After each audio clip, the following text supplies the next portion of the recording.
Hello and welcome. I'm Olivia, your safety trainer, here with today's lesson for management about the Osha Lockout Tagout Energy Control Program. Before we begin, remember to sign off on your mobile device or online to receive credit for this training. If you feel the need to pause this video at any time to have a discussion, we encourage you to do so. Osha requires that all companies have an energy control program, more commonly known as Lockout Tagout.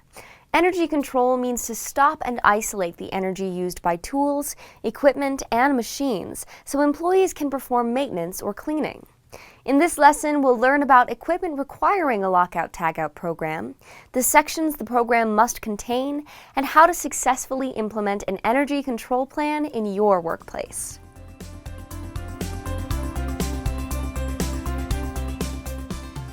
A Lockout Tagout program is required anytime a tool, piece of equipment, or machine uses hazardous power to function.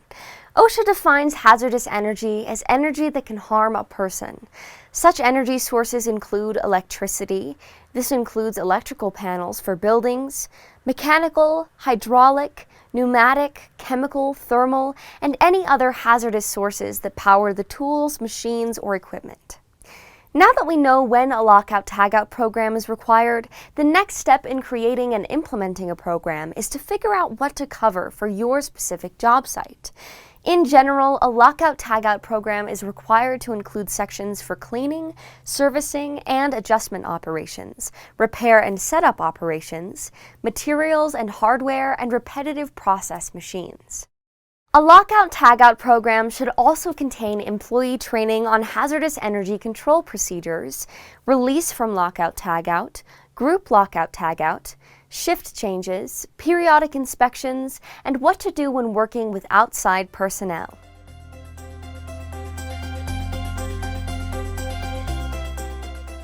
Once you have created or purchased an energy control program, you must implement it. To do this, identify all tools, equipment, and machines that use hazardous energy. Create Lockout Tagout procedures for each tool, piece of equipment, and machine. To help you with this process, it's advised that you use manufacturer-provided manuals.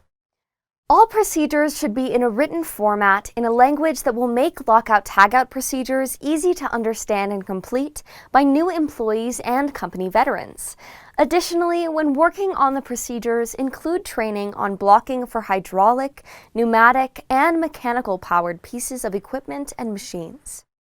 Designate authorized employees. Authorized employees are qualified employees who lock and tag out specific machines or equipment in order to perform cleaning, repairing, servicing, setting up, and adjusting operations. Establish how employees will be notified about tools, equipment, or machines that are scheduled for Lockout Tagout, or when things malfunction and need to be locked and tagged out of service for repairs. Affected employees are those who operate machines and equipment or work in areas where such activities are being performed but are not authorized to perform Lockout Tagout procedures. Train both authorized and affected employees on their responsibilities. For more information on these trainings, please refer to our Lockout Tagout Affected Employees and Lockout Tagout Authorized Employees lessons. When training authorized employees, remember to discuss the procedures for group, shift, and personnel changes. Training should include procedures on how to release tools, equipment, and machines from Lockout Tagout. Employee training records must be kept and include the employee's name and date of training. Make sure that you have the correct number of locks, tags, blocks, and other hardware that will be used during the Lockout Tagout process. Remember to replace these items if they become damaged or otherwise unusable. Additionally, all Lockout Tagout hardware should be stored together and in an area that is easy to access. Conduct annual inspections of all Lockout Tagout procedures to assure that they're effective at protecting your employees against hazards when cleaning, servicing, adjusting, or performing any other activities that require Lockout Tagout. These inspections must be certified. The certifications must identify the machine or piece of equipment on which the hazardous energy control procedure was being utilized, the date of inspection, the employees included in the inspection, and the person who performed the inspection. Please note that outside personnel must follow your facility's safety procedures. To review, Cal OSHA requires all businesses to have a lockout-tagout program. The program must cover energy control procedures, releasing of lockout-tagout, and group lockout-tagout procedures. In addition to the program, employers should have written procedures for all tools, equipment, and machines that use hazardous energy to function. And most importantly, train all employees on their safety responsibilities and energy control policies.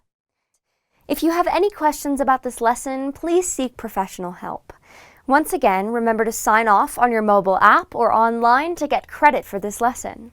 I'm Olivia, your safety trainer, reminding you to be careful and stay safe out there. Thanks for watching.